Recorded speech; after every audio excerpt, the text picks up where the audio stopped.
Hey, hey, welcome back to Gather, Connect, Create. I'm your host, Megan Schultz, and this is the podcast where I hope every week you take away something that you can try wherever you find yourself, a new way to gather, to create, to connect, a new perspective, a new idea that inspires you to reach out to someone in your community. And today, I'm so excited to introduce you to a guest who is doing just that at her house.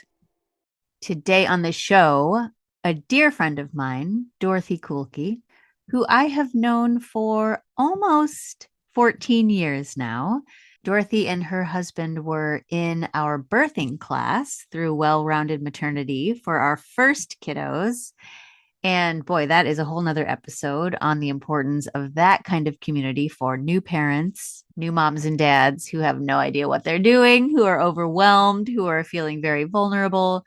Often those connections are, at least in my case, with Dorthy and with another couple that we're good friends with, really important and long lasting connections.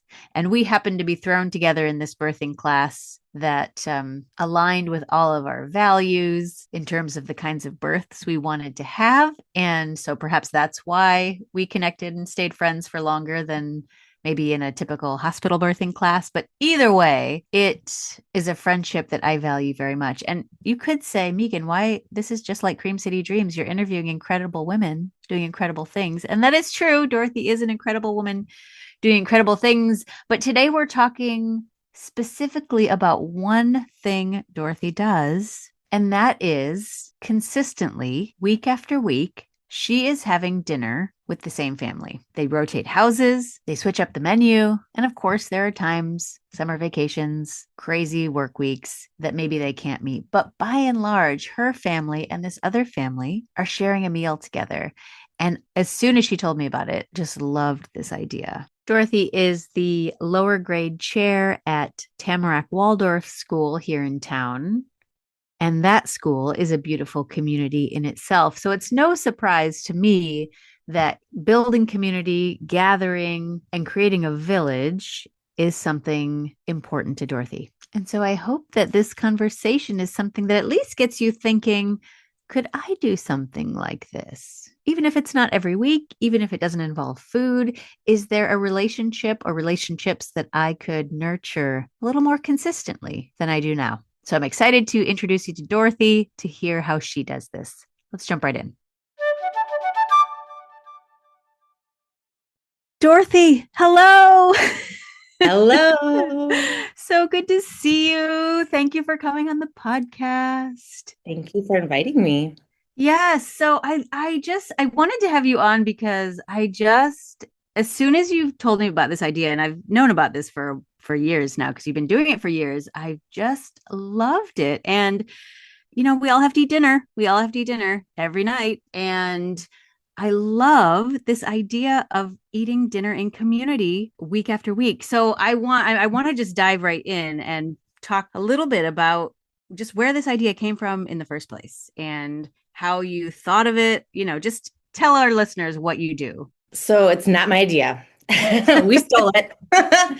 We, some good friends of ours from our previous church, they have been doing community night for close to almost 2 decades, I think. So when we heard about it from them, and their iteration of it is every Thursday, so they have a set day. They go over to each other's house, and the family that's hosting cooks, and the family that comes over cleans up. And so that's how they do it. And now their kids, I mean, they started when their kids were little, and now their kids, some of them are off to college, and they are still doing it. And then we had a neighbor who also knew them, and they were like a half a block from our house, our dear friends, and they said, let's do this. And so we were like, all right, we had just had our second babies, and the thought of me not having to cook at least one extra meal a night every other week was very appealing. And so we shifted it up a little bit we also did Thursdays, I think, for the most part, but then whoever hosted also cleaned up, because I was like, I don't want to have to learn where everything goes in your kitchen. Right. And that was going to be my question. Easier. That seems complicated. Yeah. It's just easier to like say, thank you very much, and head out the door. I mean, we put our plates in we try and help out and teach the boys some good skills of clearing up after themselves. And so then that was going great. And we stayed with that for a very long time. And our other good friends, the Kramers, they were like, we love this idea. So for a while, we had two community nights going a week. And we called that soup night for a while. And so we would go over to their house. And I tried to be really good about coordinating it. So I wasn't always hosting two nights. So I'd have one night every week where I wasn't having to cook. Mm, And that was great. yeah. And then COVID hit.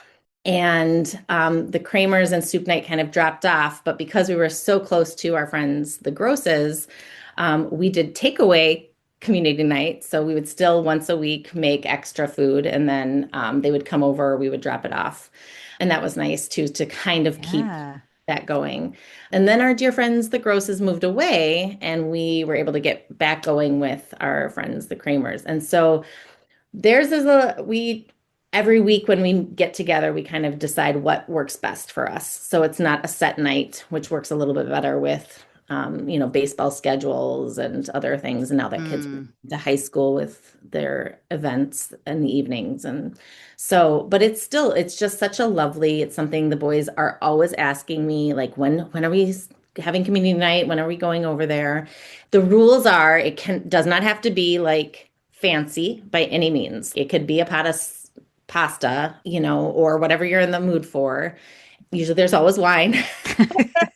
And it's just very relaxed. We've been starting to do them more on Friday nights just because then we can hang out longer. We don't have to worry about getting to bed on time for school the next day. But it's definitely one of the highlights. It's one thing that we always are looking forward to. And it really has nourished our souls too, I think. So. Yeah. So it started as a consistent Thursday night thing. And now every week you say, okay, when next week should we do it? Or when's the next you have your calendars there. So you just decide on the spot. Right before we leave. Yeah. Yeah. And so what I'm hearing is that it was kind of proximity that was how you chose initially the families. Yeah, I mean, that kind of came organically because they were so close. The original family, they have to drive to each other's houses and not far. I mean, they both kind of live over on the east side of Milwaukee. Our friends, the Kramers, live like, a 5-minute drive away too. So I do think having them closer is definitely easier. But, of course, if it were the right family that you love so dearly, it does make it easier to, traipse across the city. Yeah. And are in each set of the families, are their kids your kids' ages? So they're age mates or? Yeah. So with our current friends, the Kramers, those boys started at my daycare. So that's how we know them. So their older son is a year older and their younger son is right in between my boys' age. Okay. So it does work. The original family, they also same, kind of, actually the two youngest boys are only a week apart. So they were, in all cases, they end up being like siblings, Yeah. As the boys have gotten older, like their oldest son, who's now in high school, he'll go kind of slink off into the corner for a little bit to check on, social media. But we do try and have some rules around like no screens.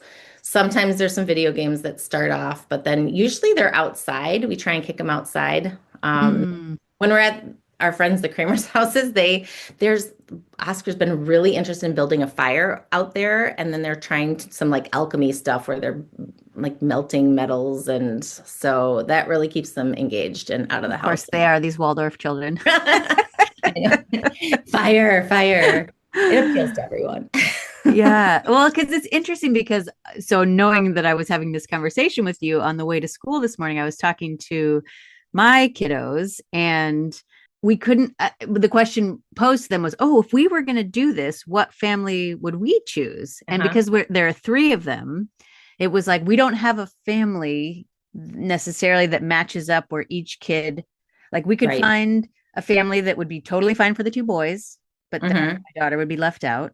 Or my daughter and one boy, and then the other son is left out. You know what I mean? We couldn't. So we were trying to figure out how we could make this work as a family of three. And then my other son was like, well, I don't know if I'd want to do it every Sunday because what about all the things, all the things. Right. But I would love to see if I could make this happen, even if it was like once a month. right? Right. Even if I couldn't make it every week, but I love the consistency of every week because these people that you're doing it with must become, I mean, you say siblings for the kids, but also like kind of for you guys. Like, I bet, Yeah. is there things you can't talk about, or are there? I mean, and especially for parenting, like we give each other advice all the time where, it's kind of funny because as soon as the boys come in, they run off to where they're going and I pour the first glass of wine and then we sit down and we're like, so what happened? Tell me about this, or let me tell you about this, that, Yeah. so and so's in trouble right now. And yeah, it really has become like such a great support system. Going back to your concern though, like it's interesting because it's not like the two older boys are together and the two younger boys are together. They play interchangeably so much. And sometimes Mm, it's the youngest and the oldest, and then the two middle, are the in that group. So I would just, pick a family that you think like you and Jason would like have a good relationship with, that do have some kids that, are often compatible. Like they don't have to be like best of friends, but mm. that will grow, or you'll find like, hey, this didn't work out so well. You don't have to tell them like, hey, we're auditioning for the family. Do a rotation, and just like to start out to make it like, okay, every Sunday night we're inviting somebody over to our house and we're having that time with them, and then kind of work your way through your friends list, and then Yeah. see who Yeah. fits with you. Because you also want to get a family that's not gonna, you don't want to feel like somebody's coming in and judging your house. If it's, Right. Well, that was going to be another question. Do you have to yeah, clean your house before nope. they come? Nope, nope. I mean, I try. Like, and that's my whole, I like a clean house, but sometimes you're in the middle of construction projects, like our friends were in a middle construction project, and we just like, okay. I Yeah. mean, sometimes then too, like we're like, you know what? Why don't we'll take this week and you guys come over and we'll have dinner at our house because it sounds like chaos right now, or if some major crisis is happening, but we still want to get together. So we can swap off and on for that too. So, we're obviously flexible and thinking about the other family too, what their needs are. So, yeah. Yeah. Well, and you sort of mentioned about the meals themselves, but Mhm. do you rotate through the same things to cook for that many people? Do you ever do takeout? Yep. Sometimes we do takeout for sure. Boil up a pot of noodles and throw a can of Prego in, kind of? Yeah. Yep. Could That's it a be done? little like, I have the pickiest eater of the group. So they're very conscientious with what we have for him. But yeah, I mean, sometimes it's takeout, sometimes it's pizzas, either from like Papa Murphy's, or we also have gone to Takwa. They've gone to Takwa and gotten like a big pan of like Mediterranean meat and rice and stuff like that, and that's been lovely. But usually, we think of something that's simple because obviously we're making it, or something that that has been a hit over the years, But often it's different. It's a good way for us to kind of like flex our muscles too and come up with something a little unique. Mm, It's usually especially if it's on a weeknight. I'm coming home from work, so I don't have a whole lot of time to get the meal together. And so it has to be kind of simple anyway. Sometimes we work ahead and put something in a crock pot or do an Instapot thing. But yeah, it's simple. And salad, yeah. salad, or sometimes it's a pre-made salad from Costco. Yep. So, Yeah. Yeah. Maybe you can send me some of your crowd pleasing recipes that you've oh, sure. used. I can share those in the show notes or in Oh, the yeah. Yeah. newsletter. And then when you're there, and you alluded to this in terms of what you talk about and the parental village that you've got there and the Mhm. parenting support and things, but do you just you sit down, you just shoot the shit about whatever, or do you ever have specific conversations or ways to bring the kids into it, or is it Yeah. very organic? It is really organic. I would have to say our friend Mike, who's the dad in the other family, is a really great conversationalist and very intentional with how he brings questions to kids. So he really helps with that. Sometimes they have a game where you pull out like a, popsicle stick or something and it has like a question for the day. We've played games after the meal sometimes. We've done like some minute to win it kind of games too, or like challenge each other at different times before the meal or after the meal. We've had dance part, like it really does come organically, they're a very fun family, so it's kind of easy with them. Mm, Yeah, it's really just nobody plans anything usually. So, we don't want it to become something where you have to feel like you're doing something extra. You right. just need to show up, and Right. sometimes you're sad Yeah. and you need to sit there and talk it through. Yeah. Um, but because we've been doing this for so long, the kids are open and talking freely with we're joking around a lot. They have no problem like setting boundaries for our kids. We have no problem setting boundaries for their kids. So it really does make it for just an easy dinner Yeah. experience. We start Yeah. with a blessing, a table blessing, a song that I used to sing with them when I did the daycare. So that starts the meal. We light a candle. And that's pretty, standard. So Yeah. I love that. Just to set the ritual of mhm. it, to start it off with that. That's beautiful. Mhm. Yeah. Have there ever been disagreements or like anything that if people were thinking about, oh, I'd like to host one of these, but what if this happens? Anything? Not that I can think of. I mean, sometimes, I don't know. I think probably between my boys versus like our boys and their kids. I think when you're going over to somebody's house, even though you know it really well and it does maybe feel like a second home, I don't know. I still think there's this element of like, I'm a guest here, and I'm going to be careful with how I treat your items. And I mean, that is definitely a great learning experience for them too, right? Being in these social environments where you're having to like, oh, let's talk about how, we're going to be at the house, and setting them up for that, Mm-hmm. So I think a lot of that has just come around naturally for them too. Mm. Yeah, but no, I can't think of any time there was like a big hullabaloo. Sometimes the boys are mad at us, like if we've had an issue and they're mad and they'll go stomp off to their room or like, Yeah, normal things. But yeah, nothing within the two families. well, and I suppose and maybe especially for your picky eater, even if they are as thoughtful as they can be, are there meals where they might just throw up their arms and say, I'm not eating this. This is disgusting. Like if it Yeah, was, I if mean, it was just our family, I think my kids would have no problem saying that. But maybe right. here it's a, Yeah. I mean, I think he's actually respectful about it, and he'll say, that's not, and we only obviously give him a little bit. And then if he's hungry when we get home, he can make himself a peanut butter sandwich or have something else. But, there's almost always something like rice or whatever that is available for him. But also I'm like, this is life. So you're yeah, 13. So you're going to have to figure out how to be in a situation where you might not like something, and you know what, you could try it. It could see. yes. I've also given up on like trying to force any food on him. I've decided like this is what's for dinner. It's your choice. You know Yes, what hunger yes, feels like. yes, yeah. I feel like that could be a whole nother podcast that That we could be a do. whole nother podcast. Connecting through food.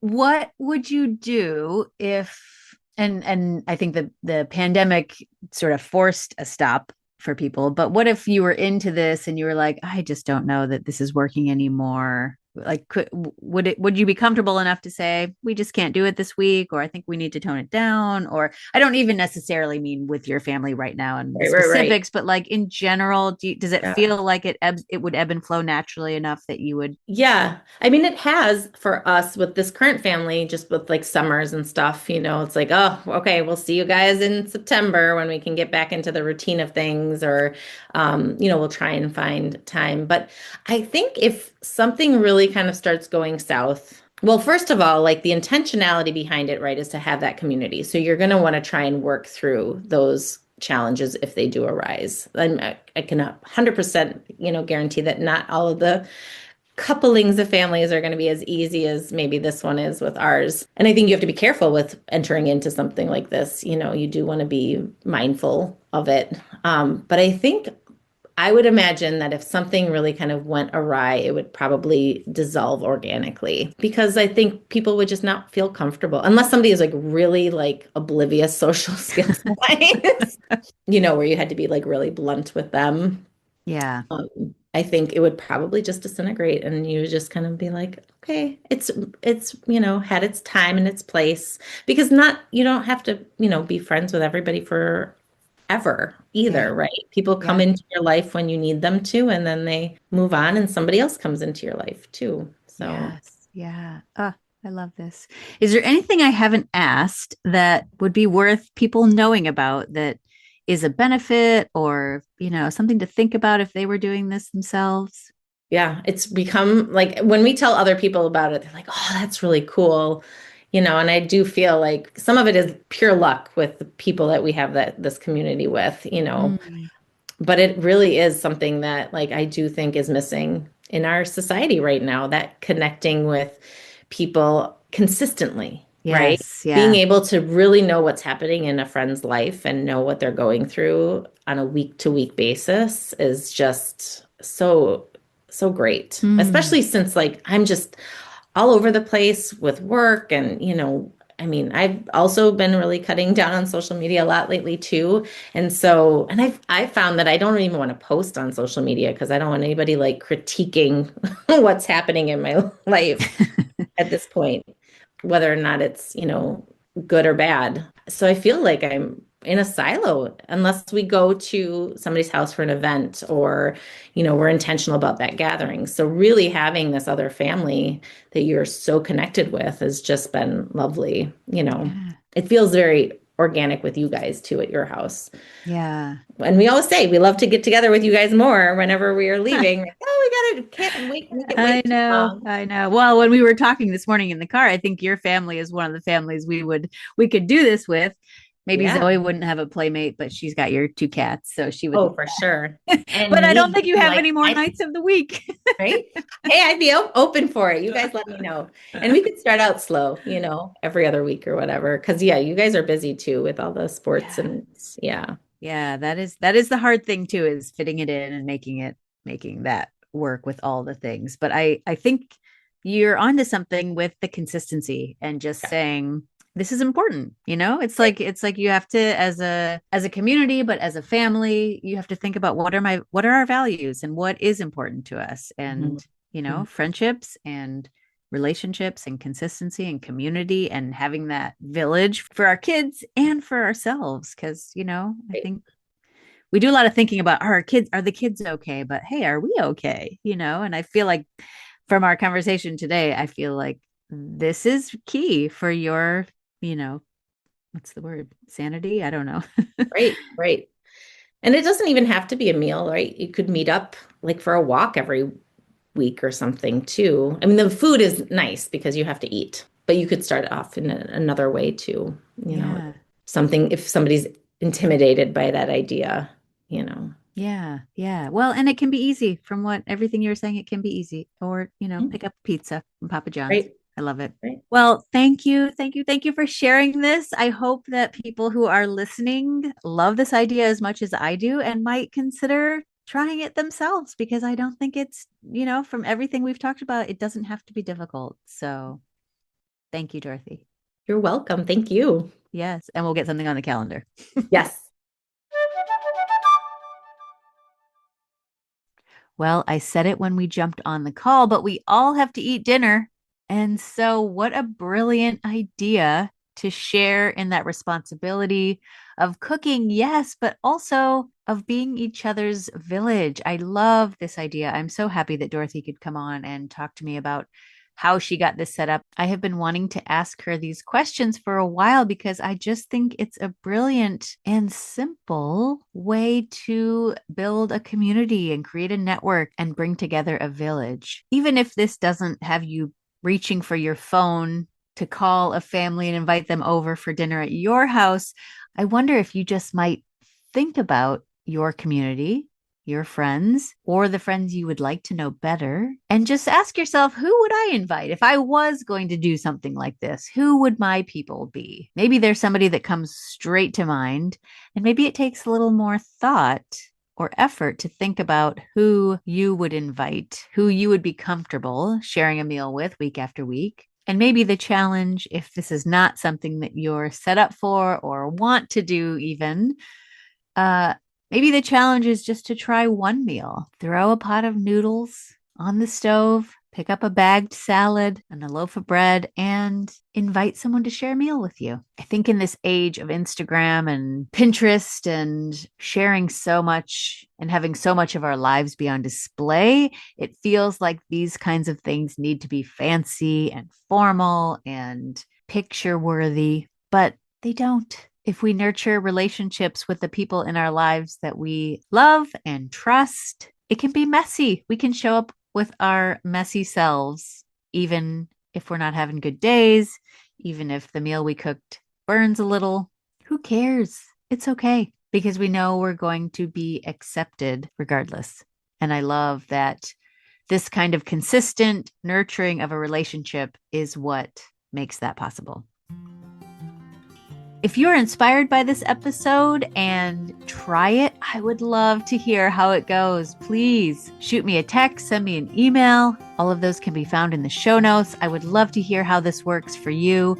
Or if you have something similar that you're doing, maybe it's not a dinner, maybe it's something else, I would love to hear about that too so I can share it to inspire people to try things for themselves. I think we need to get out of our bubbles, out of our silos, and obviously, I think we need to be doing these kinds of things more often. So I'm all about sharing the ideas if they're working for you. All right, I'll be back next week with another way to gather, connect, or create. I look forward to sharing the inspiration, and I look forward to hearing what's inspiring you. And remember, all of these things I'm sharing are practices. And we're not aiming for perfection in our practice. We're just aiming to get better at them for the sake of our community. So, thanks for listening, and I'll see you next week.